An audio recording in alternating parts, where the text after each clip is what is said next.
네, 안녕하세요. 오늘은 세력들이 올려야 하는 종목을 고르는 방법에 대해서 한번 얘기를 나눠보도록 하겠습니다. 종목을 선정하는 단계에서 우리가 알아야 할 것은 이 종목이 내가 매수한 가격보다 더 올라야 한다는 조건이 반드시 필요한데 너무 당연한 말이지만 이 부분을 간과하고 매매를 하는 케이스가 굉장히 많습니다. 재료적인 측면은 당연한 거고 그 이외에 수급이나 차트적인 상황까지 고려한다면은 훨씬 더 선정에 도움이 될 수가 있는데 이때 세력들 입장에서도 손해인 상황을 찾게 된다면 종목 선정이 굉장히 쉽습니다. 세력들도 어쨌든 보유 물량을 정리해야 하기 때문에 어쩔 수 없이 돌파하기 힘든 부분을 처리해야만 하는 상황이 생깁니다. 이때 개인 투자자가 세력보다 유리한 자리가 생기는데 세력들이 돈을 벌지 못했을 때 그러한 자리가 발생해요.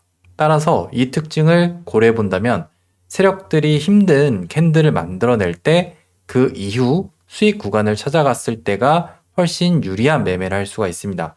대표적으로 세력들이 만들기 힘든 자리는 크게 두 가지로 나눌 수가 있는데 첫째, 신고가 매물대입니다. 자, 신고가 매물대는 개인 투자자분들이 가장 최고로 많이 물려있기 때문에 만약에 이 구간을 돌파하기 위해서는 이 가격에 도전을 해야 되고 세력들 입장에서도 이 종목에서 가장 비싸게 주가를 사야 돼요. 그렇기 때문에 돈이 굉장히 많이 들게 되고 세력들도 이 자리를 도전하게 되면서 이후 올라갈 가능성이 매우 높아지게 됩니다. 보통은 하락장에서 장이 흔들릴 때 그러한 자리에 물량을 넘기고 그냥 죽어버리는 경우가 많은데 상승장일 때는 계속 주가를 올릴 수가 있죠. 힘이 있고 상승의 흐름이 굉장히 강하기 때문에 세력들 입장에서도 이러한 신고가를 도전하는 경우가 굉장히 많습니다. 그래서 상승장 때는 이러한 신고가 물량에 대해서 계속 건드리고 도전하는 그러한 흐름을 발견했을 때 관심을 갖게 된다면 이후 매매를 하는데 훨씬 더 도움이 되실 수가 있습니다. 예시로 두산 에너빌리티를 설명을 드리면 이 종목은 제가 자주 설명을 드렸지만 지난 21년도에 여기에서 신고가 이제 앞에 더 있긴 하지만 이 당시에는 여기가 신고가 매물대가 됩니다. 자, 이러한 구간을 지난 2월 달에 여기서 이렇게 도전을 하게 되죠. 제가 이러한 흐름에서 종가가 굉장히 중요하다고 말씀을 드렸는데 앞에 이 종목에서 가장 강한 매물대가 위치해 있습니다. 그러니까 이 위치에서 여기다가 종가를 형성하는 거는 당연히 개인이 아니고 무조건 세력일 수밖에 없어요. 그럼 이러한 자리들을 만들어냈을 때 세력 입장에서도 어쩔 수 없이 주가를 올려야 하는 상황이 생길 수도 있습니다. 가장 비싸게 이 매물대에 도전을 했기 때문에 만약에 이 두산 에너빌리티 세력이 이 고점을 돌파하기 위해서 파동을 만든다면은 당연히 가장 많은 돈을 투입해야 하기 때문에 이후 계속해서 주가가 올라갈 가능성이 매우 높죠. 당연히 이전에 있었던 어떠한 흐름보다 이러한 자리를 도전했을 때 그리고 이러한 자리를 돌파하려는 흐름을 만들었을 때 굉장히 많은 상승 구간을 만들어낼 수가 있습니다. 제가 예상했던 흐름보다 훨씬 더 많은 상승이 지금 나오고 있고 굉장히 많은 투자자분들이 이렇게 고점에서 달려들고 있습니다. 물론 더 올라갈 수도 있겠지만 일단은 세력 입장에서는 이 가격 3만 원이라는 가격보다 위에서 물량을 정리하고 있기 때문에 이후에 세력들도 물량을 다 정리한다면은 주가는 다시 내려올 수가 있으니까 지금은 이제 조심해야 할 단계라고 생각을 합니다.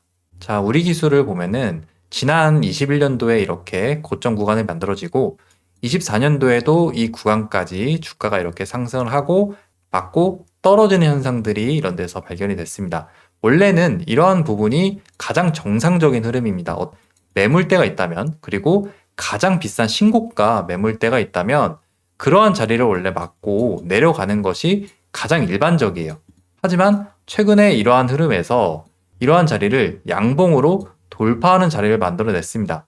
그러면 이 어려운 자리를 가장 비싸게 주가를 끌어올리고 제가 예전에 종가가 중요하다고 설명을 드렸었는데 이 종가를 여기 위에다가 형성을 해놨습니다. 만약에 이 아래 꼬리를 길게 달았다면은 이후에 다시 살려가는 흐름까지 봐야겠지만 여기에서 종가를 형성하는 것은 굉장히 어려운 흐름이기 때문에 이후 이렇게 주가를 계속해서 상승으로 이어가면서 세력이 비싸게 샀던 자리보다 훨씬 더 많은 상승 구간을 만들어내고 밑에서보다 빠른 흐름에서 주가가 이렇게 이동할 수가 있습니다. 그래서 신고가 매물대에 계속 도전하는, 그리고 그런 신고가 매물대를 가장 비싸게 사주면서 올리는 종목들을 찾아보게 된다면은 앞으로 상승장에서 매매를 하실 때 훨씬 더 도움이 되실 수 있을 거라고 생각을 합니다. 자, 그리고 두 번째는 사람들이 가장 많이 물려있는 매물대를 찾아야 됩니다. 자, 이런 매물대, 가장 많이 물려있는 매물대라고 한다면 사람들이 이렇게 빨려 들어가서 그러한 자리에서 물렸던 자리들을 찾았을 때 그러한 구간을 어떤 종목이 도전하고 대응을 하게 된다면 세력들 입장에서도 당연히 그 많은 개인 투자자분들에게 본전을 줬기 때문에 세력들도 당연히 그 가격보다 위로 올리면서 상승 구간을 만들어낼 가능성이 매우 높습니다. 따라서 이 흐름에서 관심 종목을 선정하고 추적을 한다면은 이후 좋은 수익 구간을 찾아갈 수가 있는데, 두산 에너빌리티를 또 예시로 설명드리면 작년에 7월 달에 여기에서 굉장히 많은 거래량들이 발생을 하고 사람들이 이 당시에 시가가 이렇게 많이 뜨게 됐을 때 매수를 굉장히 많이 들어오게 됐습니다. 여기서 갭이 뜨고 올라갈 것처럼 하다가 쭉 주가를 내리면서 여기에서 들어왔던 사람들도 있지만 내려가는 흐름에서 계속 물을 타는 사람들도 있었습니다. 그러니까 이 캔들 자체에서 거의 1조 5천억의 매물대가 형성이 되면서 많은 사람들이 물리게 됐는데, 자, 이 구간을 세력들이 캔들을 형성하면서 제대로 도전을 하게 되는 자리가 바로 여기에요. 작년에 10월 달에서도 이러한 흐름에서 이 가격을 도전하게 됐지만 이후 밀렸다가 다시 상승을 만들어내고 이 가격권 안으로 들어오게 됐을 때가 올해 1월 달이죠. 자, 여기에서 주가가 이렇게 올라오게 된다면 이전에 작년 7월 달에 물렸던 사람들도 굉장히 오랜 시간을 버텼다가 본전이 왔으니까 이 구간에서 계속 매도를 하게 됩니다.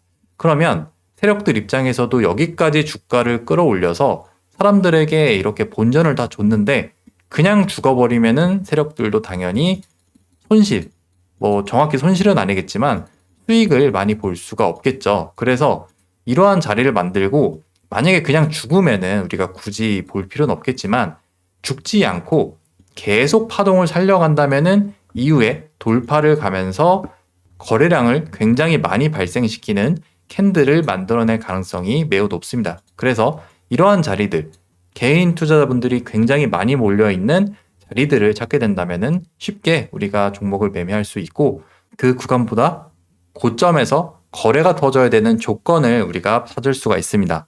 지난 금요일 날 6월 13일 날 여기에서 한국석유가 상한가 캔들을 만들어냈습니다. 이스라엘과 이란의 전쟁 이슈로 인해서 여기서 양봉 캔들이 이렇게 만들어졌는데, 자, 이런 양봉 캔들이 만들어질 때 물론 한국석유뿐만 아니라 다른 해지 종목들도 다 오르게 됐지만 항상 이런 양봉이 만들어졌을 때 어느 구간에서 사람들이 많이 몰려있는지 한번 판단을 해보신다면 이후 매매를 하시는데 훨씬 더 유리하게 작용될 수가 있습니다.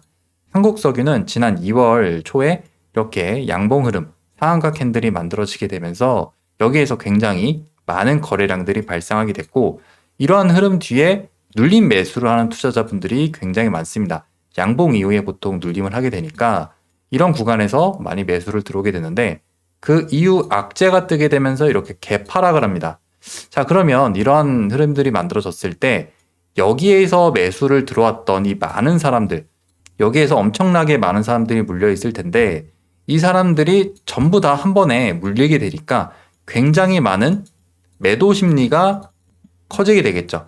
본전이 오면은 팔고 싶은 매도 심리가 굉장히 커지게 되는데 그런 사람들에게 본전을 주면서 주가를 끌어올린 사람이 있습니다. 당연히 그건 이제 세력이겠고 그 세력 입장에서도 당연히 이러한 구간까지 주가를 끌어올렸으면은 돈을 벌기 위해서 올렸으니까 이 캔들보다 위에서 거래량을 발생시킬 가능성이 매우 큽니다. 당연히 이 종목 같은 경우에는 해지성, 이제 전쟁에 대한 해지성의 이유로 주가를 끌어올렸으니까 당연히 전쟁에 대한 이슈도 계속 주목을 하시고 그리고 장중에 매도세도 계속 확인을 하시면서 매매를 단기 트레이딩으로 접근을 해야 할 수밖에 없겠지만 일단은 차트상에서 이러한 흐름들이 발견했을 때는 이후 위에서 어쨌든 거래량이 많이 발생할 수밖에 없습니다.